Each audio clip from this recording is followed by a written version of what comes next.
আসসালামু আলাইকুম। JN cooking and ব্লগের আজকের পর্বটি দেখার জন্য আমন্ত্রণ রইল। আশা করছি সবাই অনেক বেশি ভালো আছেন। পটল আর আলু দিয়ে নতুন একটি রেসিপি তৈরি করছি। তো আমার রেসিপিগুলি ভালো লাগলে চ্যানেলটাকে সাবস্ক্রাইব করে বেল বাটনটাকে প্রেস করে আমার সাথে থেকে যেতে পারেন। গ্রীষ্মকালীন সবজি হিসেবে পটল তো আমাদের ঘরে প্রতিদিনই থাকে। এই পটল দিয়েই নতুন ধরনের একটি রান্না করব। তো রেসিপিটি যদি ভালো লাগে অবশ্যই লাইক দিয়ে দিবেন, লাইক দিয়ে দেখাটা শুরু করবেন। তো আমি 5-6টা পটল নিয়ে এভাবে বিচির যে অংশটুকু মাঝের সেটা বের করে নিচ্ছি এবং একটা হোলের মতো তৈরি হচ্ছে। তো পটল দিয়ে অনেক ধরনের রান্নাই কিন্তু করা যায়। তো আমার আজকের রেসিপিটি কিন্তু অনেকই সুস্বাদু হয়েছিল, গরম ভাতের সাথে একেবারেই জমে যাবে এভাবে করে পটলের রেসিপিটি তৈরি করলে। আশা করছি শেষ পর্যন্ত থাকবেন এবং দেখবেন এবং রান্না করে খাবেন এবং আমাকে জানাবেন কেমন হলো। তো এইভাবে করে বিচির অংশটুকু আমরা বের করে নিলাম। তো সবগুলো পটল বের করে নেওয়ার পর যে পাকা বিচিগুলো ছিল সেগুলো কিন্তু আলাদা করে রেখে দিয়েছি, ফেলে দিয়েছি। আর বাকি বিচির অংশটুকু আমরা একটা গ্রাইন্ডার জারে পেস্ট করে নিয়েছি। আর লাগবে দুটো আলুকে আমি সিদ্ধ করে ম্যাশড করে নিয়েছি। আর পেঁয়াজ কুচি, মরিচ কুচি, ধনেপাতা কুচি, সামান্য হলুদ আর মরিচের গুঁড়ো এবং পরিমাণ মতো লবণ দিয়ে মেখে নিয়েছি। মেখে নেওয়ার পর যে পুরটা তৈরি হবে সেই পুরটা এই পটলের হোলের মধ্যে আমরা সেট করে দেব, এভাবে করে রেখে দেব। সবগুলো এভাবে তৈরি হয়ে গেলে একটা ব্যাটার তৈরি করে নিতে হবে। এই ব্যাটারটা তৈরি করার জন্য আমি এখানে 1 টেবিল চামচ পরিমাণ বেসন নিয়েছি আর 2 টেবিল চামচ পরিমাণ চালের গুঁড়ো নিয়েছি এবং সামান্য হলুদ, জিরে গুঁড়ো এবং লবণ দিয়ে এটা একটা ব্যাটার তৈরি করে নিব।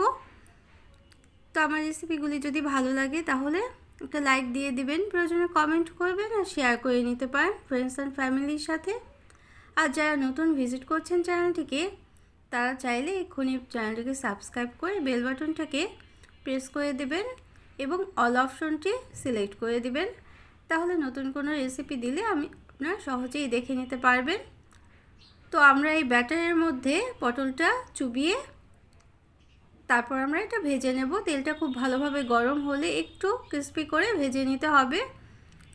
একটু সময় নিয়ে এই কাজটা কিন্তু করতে হবে, পটলের পুরটা যেন বের না হয়ে যায় সেটা খেয়াল রাখতে হবে। আর পুরের দিকটা বেসনটা ভালোভাবে সেট করে নিয়ে মাখিয়ে নিয়ে তারপর ভেজে নিতে হবে। খুব বেশি বেসন দিয়ে মাখিয়ে নেওয়ার কিন্তু দরকার নেই, মানে পটলটা সম্পূর্ণ বেসন দিয়ে কোট করার কোনোই দরকার নেই, শুধু পুরের অংশটা বেসন দিয়ে আটকে থাকলেই হবে। তারপর আমরা মশলাটা রেডি করে নেব। এখন এই ভেজে তুলে রেখেছি আমরা এই পটলগুলোকে। এখন মশলা রেডি করার জন্য এখানে পেঁয়াজ কুচি, মরিচের ফালি, সামান্য হলুদ, জিরে গুঁড়ো, ধনেপাতা কুচি দিয়ে, ধনে গুঁড়ো দিয়ে এবং সামান্য আস্ত জিরে দিয়ে দিয়েছি এবং একটা টমেটো আমরা কুচি করে কেটে দিয়েছি। এখন কিছু সময় ভেজে নিয়ে সামান্য পানি দিয়ে, টমেটোটা একটু শক্ত থাকে, টমেটোটা একটু ভেঙে ভেঙে দেব, এজন্য একটু পানি দিয়ে আমরা মশলাটাও কষানো হয়ে গেল আর টমেটোটাও নরম হয়ে গেল।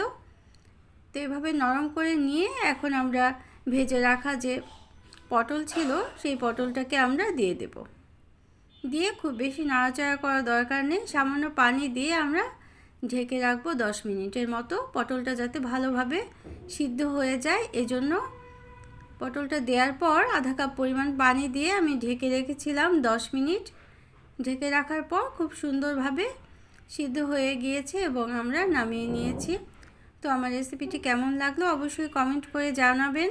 নিত্য নতুন এরকম আরও রেসিপি পাওয়ার জন্য চ্যানেলটাকে সাবস্ক্রাইব করে বেল বাটনটাকে প্রেস করে অল অপশনটা সিলেক্ট করে দেবেন। আর ফেসবুক থেকে দেখলে একটা লাইক দিয়ে দেবেন, পেজটাকে ফলো করে রাখতে পারেন। তো আমরা পানি দিয়ে এভাবে করে 10 মিনিটের মতো রেখেছিলাম এবং খুব বেশি নাড়াচাড়া করার দরকার নেই, তাহলে কিন্তু কোট করা বেসনগুলো বের হয়ে আসবে এবং আলুগুলোও বের হয়ে যাবে। তো গরম ভাতের সাথে এরকম একটা নিত্য নতুন রেসিপি যদি করেন পটলের, তাহলে কিন্তু খেতে অনেকই বেশি ভালো লাগে। তো এভাবে রান্না করে আমরা নামিয়ে নিলাম। তো যারা এতক্ষণ আমার সাথে থাকলেন সবার জন্য অনেক অনেক ধন্যবাদ, অনেক শুভকামনা রইল। পরবর্তী কোনো রেসিপি দেখার জন্য নতুন কোনো দিনে আমন্ত্রণ রইল। সেই পর্যন্ত সবার জন্য অনেক অনেক শুভকামনা। সবাই অনেক বেশি ভালো থাকবেন, আমাদের জন্য দোয়া করবেন। Thanks for watching. আল্লাহ হাফেজ।